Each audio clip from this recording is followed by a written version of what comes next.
Hi, I'm Abhinay Jain, and you're listening to the Garage Story. In this podcast, we speak to startup founders about their zero to one journey, those first, often messy steps of turning an idea into reality. Powered by Cloud for Startups, we are all about real, unfiltered stories of grit, growth, and everything in between. And today I'm very excited because I have with me Mayank, who is building Snappy Caps. It's a very interesting startup that has come up in Calcutta for now, in the western part of in the eastern part of India, and they are doing something really really good. And I am very excited to have you, Mayank, for the conversation today. Before we go in, right, the first question, right, you have done a lot of things in life. Okay, you have been outside of India, stayed there. You have been to UK. I think you have done long career in telecom where you have done something really fantastic. And then there is this cab market in India where you have EV cabs on the streets. It's an operations heavy business. First thing first, why did you go from there to something, where you have to get your hands dirty? Why, what made you start Snappy Cabs? So first of all, thanks Abhinay, and I mean for inviting me for this exciting conversation that we are going to onboard for the next 1 hour. And straight to the question that you asked, right? So, uh, in one word, curiosity and the excitement of EV that I've been hearing, that I was hearing, for so long. Um, uh, my father taught me one thing, that you always be curious. You should, as an entrepreneur, be curious enough to look forward for the upcoming, next growth story. My Right. dad started telecom when people didn't have mobile phones in their hand. So it was back in 1980s, 1990s that he had started, right? So his curiosity, I would say, was something that even I learned in my entrepreneurial journey, and I was very excited about the next 10, 20 years of my life. And I want to dedicate that 10, 20 years of my next phase of life for EV. Um, Not mobility, not battery, not charging, anything specific, just EV as an ecosystem. So again, in a nutshell, if I have to of course there'll be a lot of questions which would need explaining, and you will understand why I came here and why I landed up in the mobility space.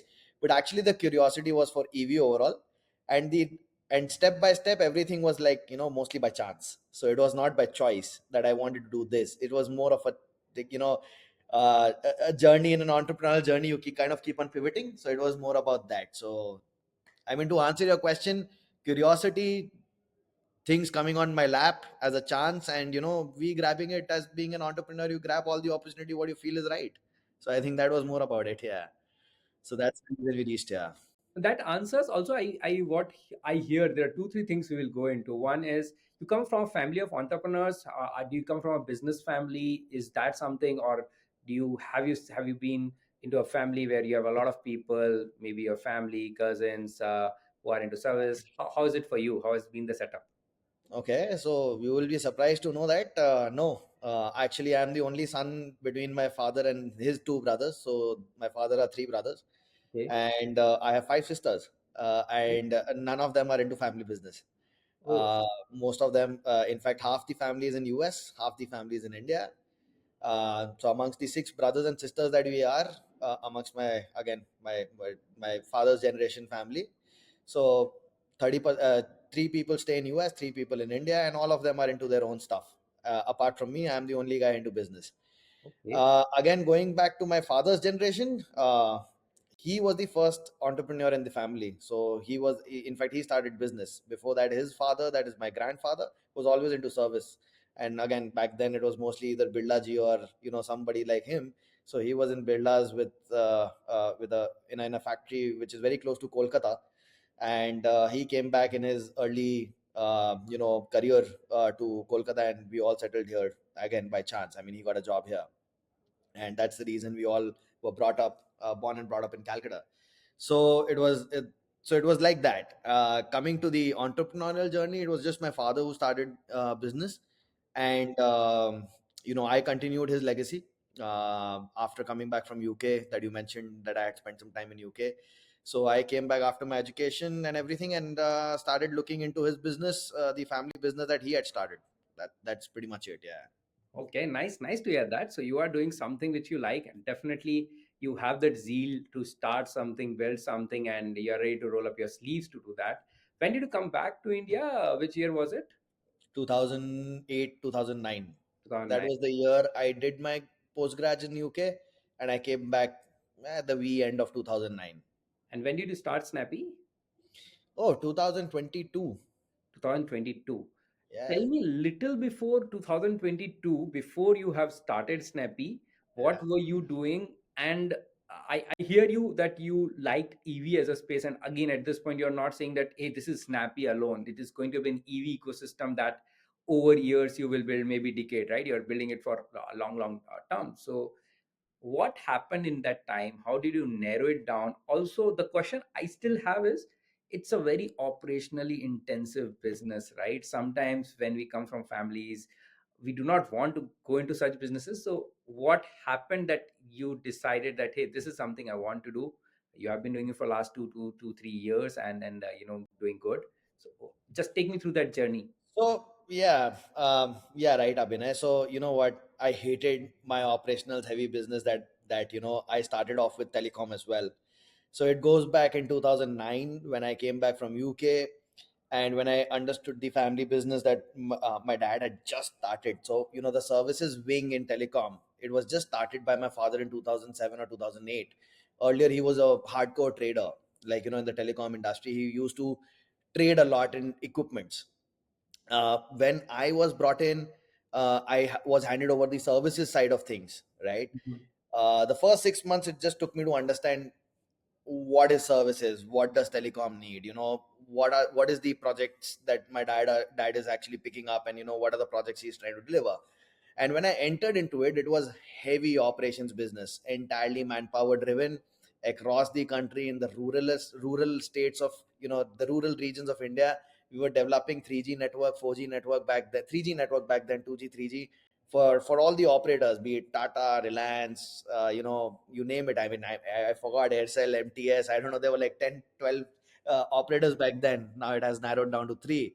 So while I was doing that, I developed a key skill, of manpower management. And from a team of about 20, 30 people back then in 2008, 2009, uh, last year, I have what I see in Steelman's balance sheets and whatnot. So I saw they going as has about 5,000 people. So when I had left in 2022, we were already at 4,000 plus. So that is what I had scaled up to, from 200, 20, 30, 40 people to like 4,000 odd. So it was heavily operational business. We had more than 15, 20 offices across Kolkata. Every state capital had an office. I was traveling every quarter. My job was to visit every state capital every quarter.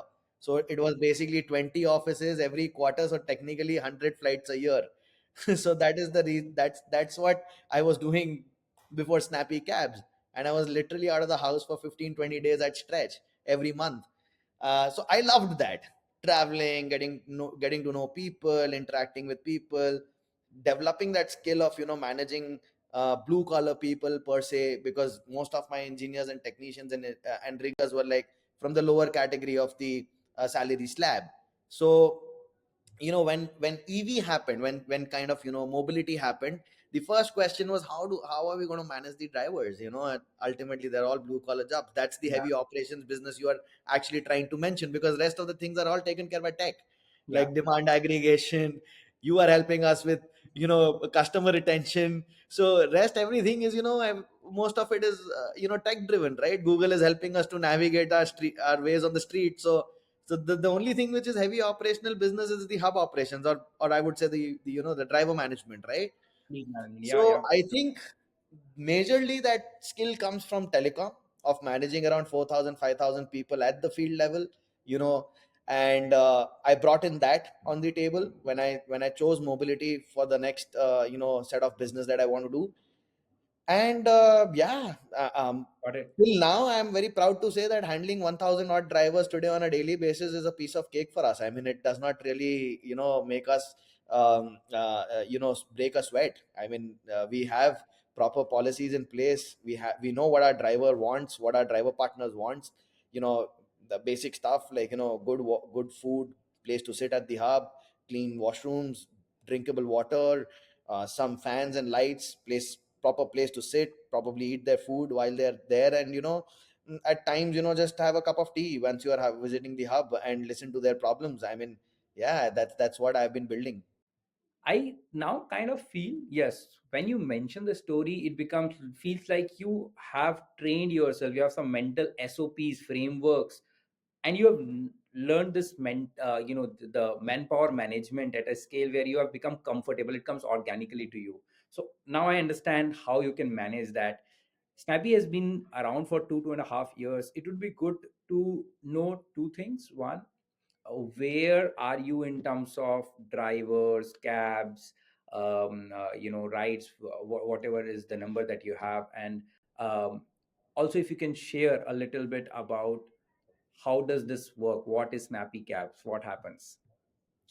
So I'll take two steps back before we get into the commercial stuff and the number stuff, right? Yeah. So that's any which way is business oriented, and it is always important to have numbers in place, right? But why did we start Snappy is more important, right? So what made me start was three basic pillars. One was EV, which I thought is the future. I still Mhm. believe it's the future, though of course it's in its nascent stage, and if there's not a lot of technological drift from here towards hydrogen or towards let's say hybrid cars, I still feel that EV is going to be around for a long time, right? Mhm. So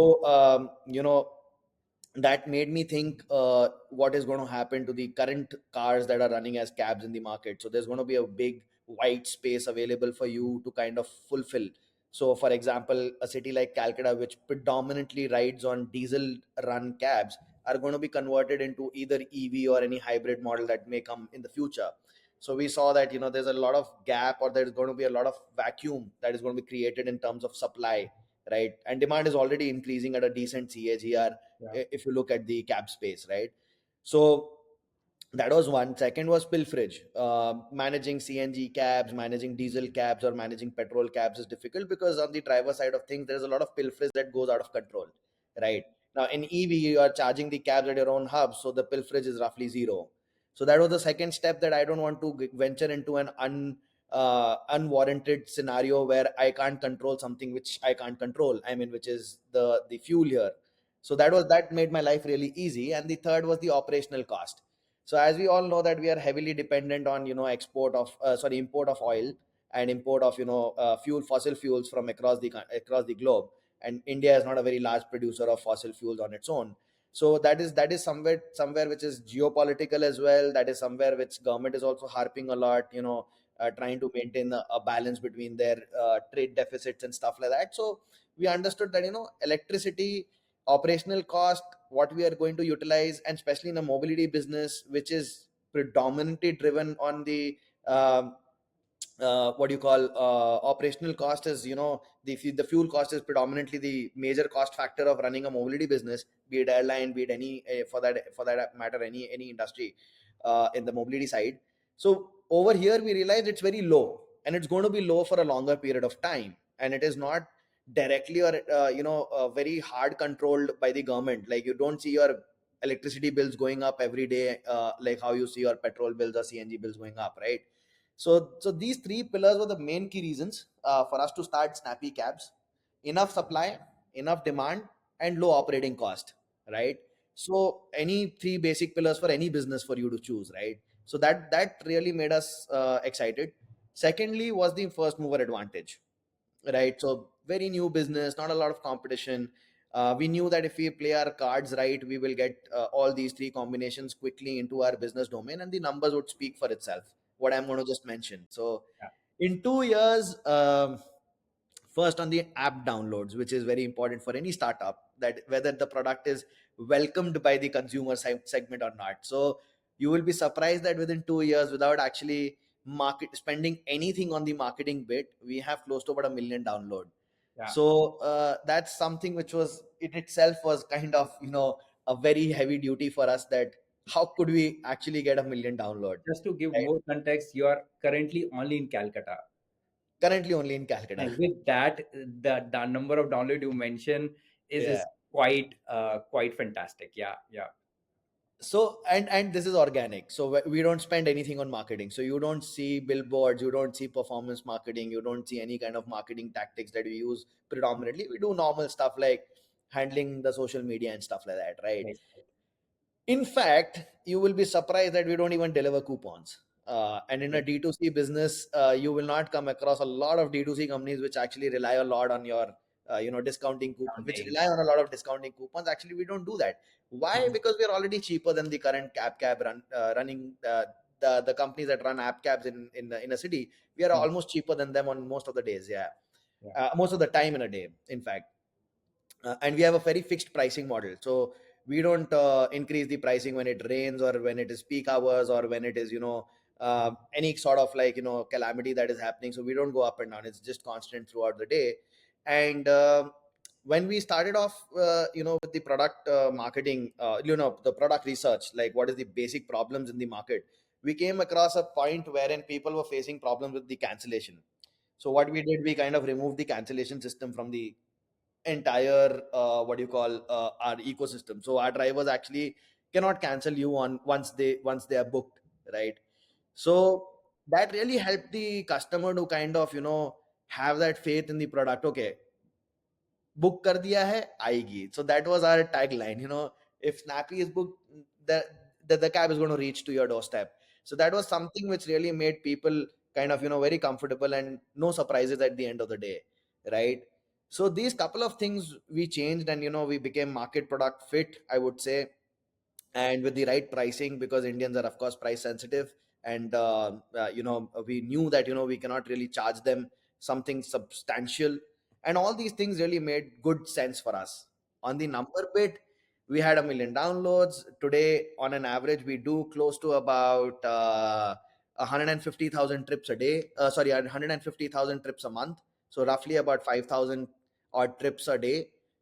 We get demand for roughly about 20 to 25,000 a day. Okay. So how So many cabs do you have? we have close to about 1,000 now. Wow. So, Wow.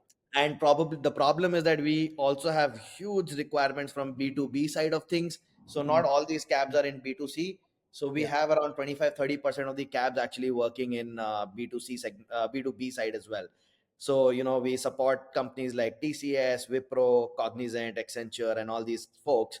And also they are working on their ESG and SDG goals, which is very kind of important for them as a being an MNC, and providing such kind of fuel efficient, or I would say climate controlled cars for their employees. So we work on in both the spaces. Yeah. We had Ola, Uber, right? All the diesel cabs, Kali Pili, etc. What changes when a cab moves to be an EV? Okay. And the changes for customer and for the fleet owner. See, Abhinay, from the consumer point of side, again, I'm putting myself into the shoes of a consumer, and we did that while we were doing our research on the product side. Mhm. So there's nothing that changes for you. It's still a Okay. four-wheeler. It's still a Mhm. sedan, right? We don't have any smaller cars like an Alto or a Wagoner. It's a Tata Tigors, so they are Mhm. bigger cars. In fact, they're more comfortable, right? They Exactly. have less vibration. They have no noise, right? And all of this actually makes the experience for a customer slightly premiumized Mhm. in what you usually use in the current app cab aggregators, right? But from a fleet owner's perspective, as I earlier mentioned, there are couple of factors that really reduces or rather enhances the experience for the fleet owner in the terms of numbers, the profitability, the kind of margins that you can make, right? So first, of course, the basic ingredient car itself. So today, if you let's say want to buy a CNG Desire or something, it's going to cost you, let's say, 8 lakhs or 9 lakhs on road. Whereas if you want to buy EV, it's about 12, 13 lakh rupees, right? Now with same subsidies and other discounts coming in from OEM, there is definitely, and the state subsidies also. There is national subsidy as well as state subsidies, and thanks to our government to kind of take the adoption of EV so seriously, so it is helping to bring that cost down, right? So now the difference has almost reached about to what, 3 to 3.5, 4 lakhs between the two sets of cars. And I'm comparing here apple to apple because, of course, I mean you can compare an Alto, but you don't have an alternate EV car to compare it with. So I'm comparing a Desire and a Tigor, which is pretty much the same car, right? Now, having said that, to convert this 3.5 lakh kilometers, sorry, the 3.5 lakh pricing or 4 lakh pricing in the TCO model, which we call internally, which is the total cost of ownership, you don't need to drive more than 50, 70,000 kilometers to kind of cover up those costs. So a CNG car would cost you typically in operational segment, let's say $5 roughly about, and in our case it's roughly about $2 per kilometer. So the difference of 3 rupees is practically like say around a lakh kilometer that you have to run, or maybe 80,000 to 1,20,000 odd. So which is roughly about 1.5 to 2 years in a business like ours, because our cars usually run about 4,000, 5,000 kilometers a month, Right. right? So if you are able to recover your cost within 2 years, so the next 4, 5 years, 6 years, while you are riding the driving the car, which is in any commercial segment, you'll find cars as old as about 6, 7, 8 years, right? Mm-hmm. After that, you might actually discard it and then again buy a new car. So if you actually look at those unit economics, in 2 years you're break even, and the next 4 years, 5 years, you're actually enjoying a a lesser operating cost, right? And that is the winning situation for a fleet owner. I mean, the first couple of years might be heavy on you because of high EMIs on the capital part, Hmm. but after that the operation cost is actually lower. So, got On it. There's one more point Yeah. on the driver side of things. Now all these cars are automatic, Okay. and you would know, if you drive an automatic, you would understand that it is much more comfortable for a driver to ride an automatic versus a clutch and a brake, or a gear kind of a car. So their left legs are always rested, they feel more relaxed, they are they are less anxiety on the road. They don't have to keep on using both their legs. So what feedback we got from our drivers was that it is far more comfortable. It is becoming very difficult for us to now switch to the other car. Nice. But thank you so much for sharing that. I actually missed asking it. I asked for the fleet owner, I asked for the customer, but I forgot to ask for the real person driver. And you're so right. Actually, when I think of it right now, earlier I had a manual car, now I have an automatic. And when I drive automatic car, I cannot go back to manual. And so you, I you will that actually forget pressing the clutch and changing the gears always. I had that problem. so I and knowing this now, I really think that it is one of the benefit, right? I mean, if there is a driver who is an option, who has this option, everyone will choose. So that actually leads to the next question I have for you, Mayank. So it clearly shows the fact that it makes a lot of sense, and over years we will see the cabs getting, moving towards EV, or maybe, right, any other alternate fuel, but most of it will remain this way. Now, do you think, now you are in Calcutta, there are solutions in Bangalore, there are solutions in NCR which are focused on EV as such? Okay. So do you think the market will become much more fragmented? Do you think now a lot many, and it will become commoditized? How do you think you will be able to protect your territory differentiation? How do you compete when there are so many players who might look at the opportunity and jump in? See, the opportunity is very huge, right? Every city, the largest cities like Delhi, Bombay, Bangalore, Hyderabad, Chennai, Kolkata, Pune, to up to a certain limits, and probably other state capitals as well. Uh, the opportunity is insane, right? So in a city like Delhi, probably you might need 2 lakh, 2.5 lakh cars as cabs, right? Okay. In Bombay, it's a similar number. In Bangalore, it is slightly larger that we can see. Calcutta, it's around close to about 50,000 to 1 lakh cabs. So it's a very regional play. At 1,000 cars, we are only talking about One peanuts or out two here. percent, yeah. 2%, 3% kind of a deal. Our biggest, I would not even say competitor, but our biggest, and I look upon to them because they're doing some fantastic job, which is Blue Smart. They have started in two cities. I mean, they have around 5,000 to 7,000 cars in Delhi, and I think some thousand odd cars in Bangalore. And 5,000 against a 2 lakh kind of a requirement, or a 1.5 lakh kind of a requirement, is still a lot of way to go. One of the biggest challenges for an operator, or for a fleet owner, is the charging system, right? Because what has happened, while EV is slightly new, or I would say still in its nascent stage, what has happened in ICE is that you have been able to create your petrol pumps across the country. So every couple of kilometers you would find a petrol pump, until unless you are in a very remote area of, let's say, Arunachal Pradesh, or a Jammu Kashmir, or the northeastern fringes of India, where there are fewer petrol pumps, but otherwise cities like Delhi, Bombay, Bangalore, you don't have any petrol problem. I mean, you have petrol everywhere, right? The pumps are everywhere, the infrastructure is already there. But did it happen in a day? No, it happened over a period of 50 years that Right. you see that these petrol pumps were created, right?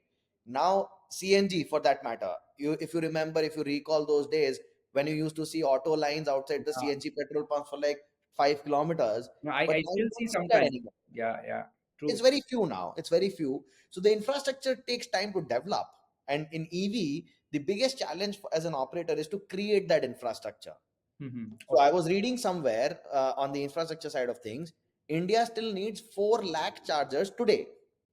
So I mean, uh, to kind of till 2030, to kind of anticipating the CAGR which is happening on the EV purchase side, they are anticipating and predicting that we would need 4 lakh chargers in the next 6 years from here, 5 years from here, which is huge. I mean, establishing one charger is a huge challenge.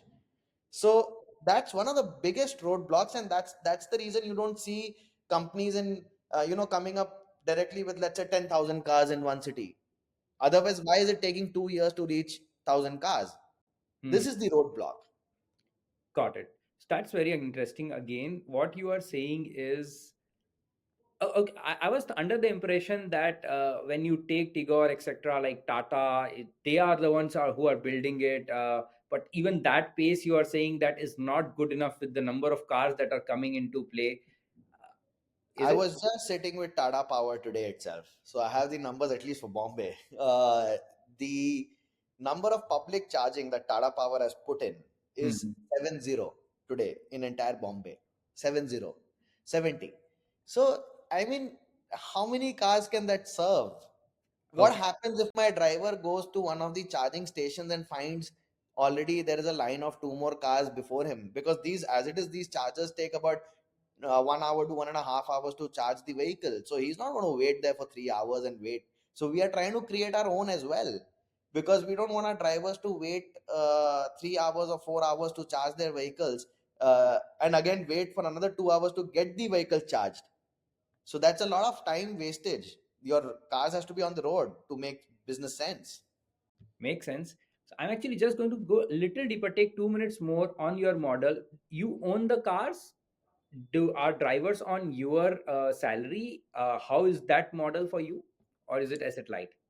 No. So what happens, like the car typically belongs to us, but through a leasing model. So there are a lot of financial companies, leasing companies, which are actually leasing out the vehicles to you, Right. right? So to name a few, there are like S-Mass Leasing, which is a Japanese leasing company through Sumitomo. There is Kinto, which is a Toyota leasing. Then there is Mahindra Quick Lease, which is again a Mahindra leasing company. There are a lot of Tata Motors Finance, which is again a leasing company. So there are a lot of leasing companies available in the market. You can reach out to them. They will look at your profile or whatever it is, and then give you the vehicles. Like, but onus of paying the lease or paying the EMI is still on us, right? So in a sense, in a general layman term, yeah, the car belongs to us, right? The second thing is the driver. Now we want to create a gig economy kind of a style of working culture internally, so that none of them are on our payroll, like how you have proper employee employer relationship. That's not the case. Over here we are further giving the car to the driver and asking him to drive the car on the basis on our behalf, but without any prejudice that he has to come every day. I mean, we have roughly on an average about 1,500 active drivers on our platform daily, and they get to choose a slot on a daily basis, that which slot they would like to work in. They come in, they pick up the car, they do their business, and they get paid on an hourly rental basis, right?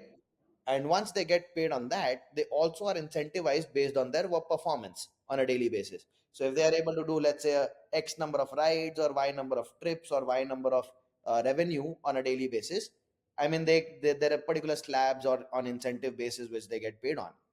In India, what do you think, your estimate, how many total cabs are there on road possibly, and what percent of that is EV in India? Your guess. If I have to wildly guess, let's say if I don't know about India, let's say Kolkata, because I know the numbers here, the yellow plate registered numbers. So they in Calcutta, it's less than 1%. or more, maybe even not 1%. I think it's 0.5 or something like that. Got it. So only couple of thousand cars are here in commercial registration, out of which I have around 1,000 in Got Calcutta. it. Got it. Got it. So, So if I'm not wrong, in commercial registration, it might not cross 2,000 in okay. Calcutta. Okay. So it's very less, and compared to China, it's a huge opportunity. But I'm Like, pretty sure we are on a journey. We are on a journey, and over years, it is going to. we started late, and China had very different. So if you look at the cars that are being sold globally, you must have heard about Tesla, right? But Yeah. there's something called BYD. Now Hmm. BYD is one of the largest in the globe. They sell more cars than even Tesla, and it's a Chinese company. Right. According and like BYD, there are 50 other companies in China that are actually developing. One of the companies is actually not Chinese, but if I'm not wrong, Vietnamese, which is now entering into India, called VinFast. They have recently started, setting up their manufacturing plant in India. In either Tamil Nadu or Andhra Pradesh. I'm not really sure where they have finally planned to launch, but they are now entering in India. So we need more OEMs to basically manufacture EVs, and the traditional OEMs have not really taken to this battle. Like you don't see Hondas, Hyundais, Toyotas of the world coming in, kind of, or Marutis for that matter, which are the highest seller of cars in India, at least as of now. So they don't have any EV product. Great, great. So this was good. I think became a little intense. So maybe I'll switch gears a little bit. Now, coming to, I know the space is good, Mayank, but you always need a team, right? A lot of things are good on paper, but it is execution day in, day out. So for me, the next question that I have for you is, are you a single founder or do you have somebody else? I understand the manpower part, but who developed technology for you? You have built app. To make it scalable, you need technology. So who's managing that? See, okay, so I have a co-founder called Jaideep. He and me have been working for now almost 4.5, 5 years. I think since to 2019, end of 2019 odd. Sure. That's good. So I was very confident he can take care of the tech, right? He comes from a technological background. So he worked with likes of IBM, Oracle, and all these guys. Not predominantly a very structured app kind of stuff, but he understands technology as a whole, as a product, like how I understand human beings and operations, right? So we both divided our separate work. He said, "I'll take care of the technology. You take care of building the team and the ops." And he said, since charging is also slightly on the technological stuff, I'll take care of the charging as well. So I said, fair enough, you take care of the charging and the tech part, I'll take care of building the team grounds up, hub operations, overall operations, driver management stuff and all that. I'll take care of it. So we did all that.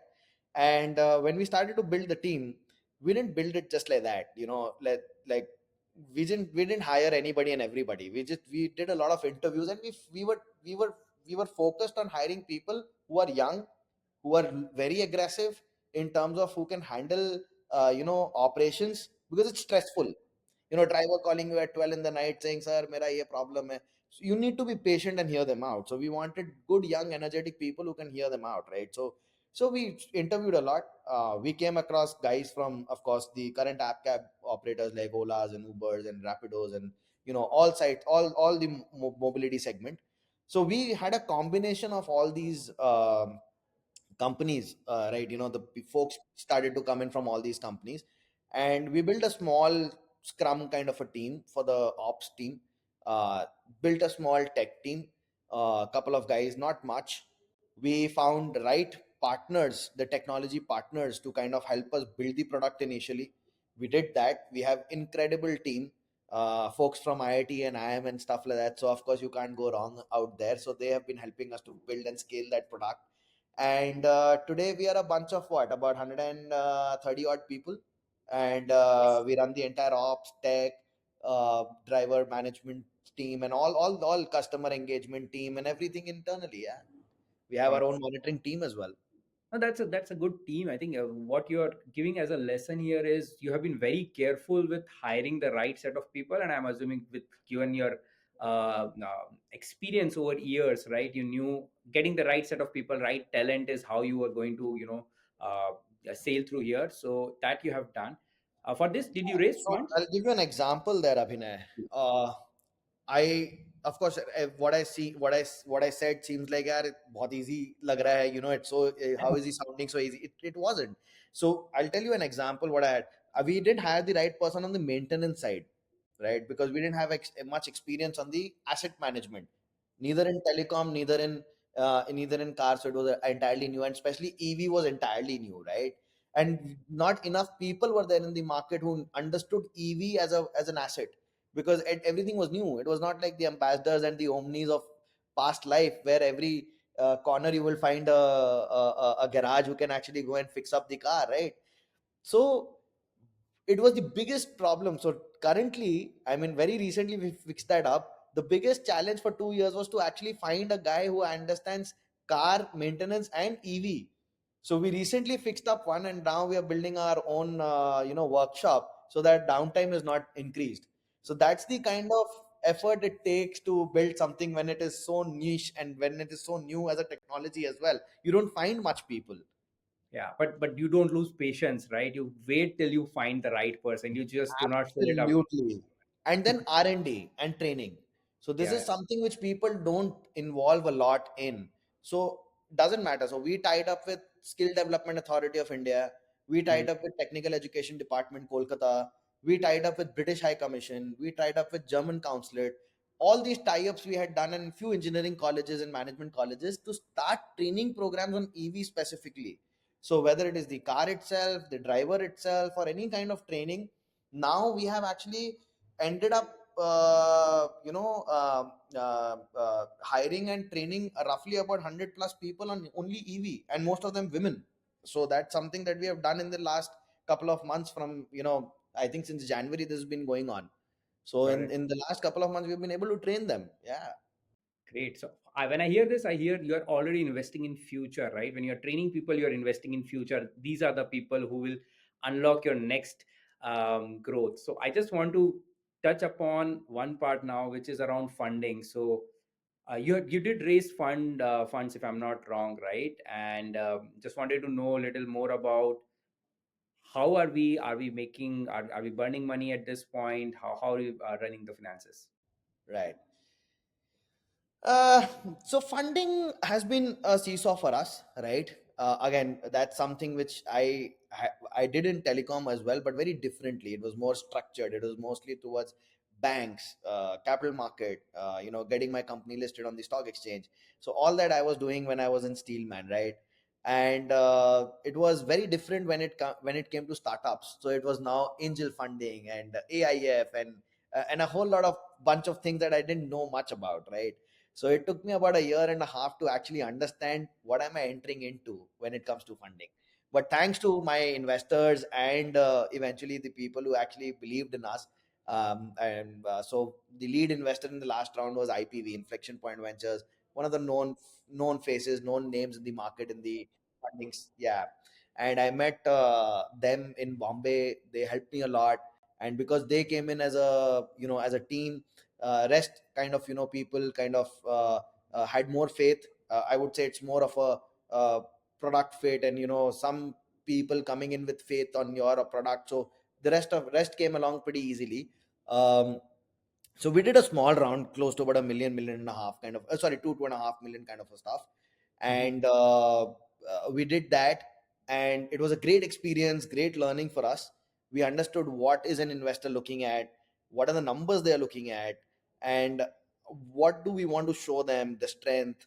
So we kind of learned a lot on the move. And today, yes, it's been almost 6 months that we raised the last fund, and now we are preparing for a series A that any startup would do, kind of to increase their business from, again, 0 to 1 is a challenge, and then 1 to 10 is also a challenge, right? So we are now doing that, and we are very confident that now of course it's slightly more easier. I have built a couple of finance guys, so I have, like, the team has now, the team is built of a couple of finance guys as well. So now I'm not the only guy who's kind of running behind investors and explaining them what is the next steps. So that's on the funding bit. So we are getting ready for a larger round in the next couple of months from here, to take us to the next growth phase. But on the burning side, you will be interested to know that so our average revenue monthly today is close to about 5.5 cr, which is close to about 60 odd crores, 60 65 odd crores. And um, the entire year of 24-25, which we are currently at, we anticipate we'll reach anywhere between 80 to 100 odd crores kind of a revenue by March. And the burn at that level, at corporate level, like the entire burn, we don't I don't discriminate the marketing cost and all that and CM one CM data, but at corporate level, like a proper family managed business, what is coming in, what is coming out, I think the burn should not be more than a million, to maybe slightly a higher than a million number. Yeah. So Got maybe 7-8 crores, 10 crores, maybe in that range. So got currently at this number, while we are paying EMIs, and this includes everything like the it. EMIs and the interest and whatever that. So yeah, I mean that should be the number that we are looking at. Got it. So I get your. In fact, that was my next question that I wanted to understand and ask. What's the plan for growth? Good that obviously it's an investment phase. It's a new thing. It will just increase the pace of execution. So you'll raise funds, and I'm pretty confident things will move ahead there. What's the target in terms of, do you plan to increase number of cars further in Calcutta first? Do you plan to go to more cities? Just want to sure that you're putting something on other cities. What's the plan for growth for maybe 1 year and 3 year? See, as an entrepreneur, you should be always curious, right? So I am very curious guy. I like to throw myself into a situation and see. I mean, you should not be afraid. I mean, yeah, you should not take insane chances, but yeah, I mean, you should do your judgment call and take some good calls, right? So when it comes to growth, a lot of people ask me, is it going to be tier one? Is it going to be the Bharat play or a tier two play? I don't have any answer because I am right now in one city which is practically tier one, and so far so good, right? Uh, so I'm going to continue that. So Bombay, Delhi, Bangalore, Hyderabad, which any mobility business should be looking at. I mean, there's no rocket science or there's no research that you need to do. I mean, everybody, right from Ola, Uber, BlueSmart, everybody would do that because that's where the demand is. I mean, why would you want to go and start doing something in Gorakhpur, right? I mean, where you have to create demand, where you have to make people use cabs. I mean, it does not happen like that. But what about other state capitals like Bhubaneswar, Guwahati, Indore, Bhopal, Nagpur, Nasik? I mean, these cities, Pune. I mean, these cities are also now coming up in a very big way. Industrial corridors are being built. There are huge number of offices which are coming up in these cities as well. There is tourism which is increasing. City like Ujjain, which receives like insane number of people for Mahakal Darshan and all that. Puri, Bhubaneswar Puri, huge traffic. Banaras, Kashi Vishwanath, amazing traffic. The religious tourism that the government is now promoting, Ayodhya for that matter. I mean, it's insane, right? So why not, try for that? So the next stage would be, of course, to experiment in few tier two cities as well. It could be any city. We haven't really drawn down the list right now, but yeah, we think like cities like Bhubaneswar, Indore, Guwahatis of the world, work somewhere there as well. Along with, of course, no nonsense cities like Delhi, Bombay, Bangalore, Hyderabad of the world, where we know that there is no dearth of demand. It is just a good product fit, a market fit product that you want to put in the market, and you grow there. Makes sense. So I am assuming city expansion is definitely something you are going to try. Yeah, it's right on the cards. I mean, it's not very far away. So Mumbai, Delhi is something which we are looking very quickly. Maybe the GTM would be slightly different. May not be like immediately entering the full B2B B2C market. It Mhm. could be more on the airport side. It could be more on the more obvious side, like a B2B side, so that you Mm. don't burn a lot of cash. Because in a cab business like ours, it is a lot on both demand and supply. so if you go, let's say, spend crores in marketing, get people curious, get your customer curious, increase the demand, right? But what about a supply? It is still limited to your charging stations, the OEM supply, whether you can get enough cars or not, then managing the drivers and all that stuff. So yeah, I mean, we need to really make a bridge between the two. Cool. I think we are just in the last or second last question that I have for you, Mayank. You told about being curious, taking calls, but sometimes when you take these calls, you make some mistakes as well, right? So just checking with you, what is one mistake that you feel you did or made, which could have been avoided while building Snappy? Can't be more than I don't even have to think about it. The biggest mistake was not putting more focus on the tech. Okay. So as I always took tech to be okay, fair enough. I mean, what is the rocket science behind a tech? I used to hear a lot, read a lot about tech, mein itna investment, and tech. It was always like, tech is the best thing that you can have. Um, I always thought no. I mean, yeah, tech should be an enabler and it should not be something that you should be putting crores and crores of rupees. But now I realize no, it is very important for any business, new age business, because and that naivety came for me from the telecom time where we didn't have a lot of tech kind of things involved. It was more manual stuff, getting things on Excel or ERP or something like that. Not a customer driven or a driver driven app or something like that. And I think, yeah, Yeah. if I have to Technology. rate my biggest mistake, it would be not putting much emphasis on the tech side. But now we realized it quickly. Again, being agile, we quickly realized it. We immediately put the right efforts on implementing the right set of tech programs. And yeah, now we see a very big turnaround. Yeah. Yeah, and I'm happy to hear that. In fact, Mayank, because with CleverTap also we have partnered together. We'll do the analytics, we'll do the engagement, and then together, right? That will enable and unlock a lot of things from to unlock growth for you. So Right. super happy to hear that. Technology has found the mind space it deserves. Great to hear that. It was a great conversation, Mayank. I think what we thought, we are almost more than the time scheduled. In fact, right, when you were talking about battery, EV charging, the problem, the way petrol pumps have evolved over years, so much to do, right? It kind of almost inspired me to think there is so much to do, right? Do something, right? So happy, and I'm 100% sure this conversation will also inspire a lot of people, lot of future entrepreneurs to take up the journey, turn their idea into reality, take up those steps to go into that 0 to 1 journey. I'm super happy that we had this conversation. Thank you so much for your time.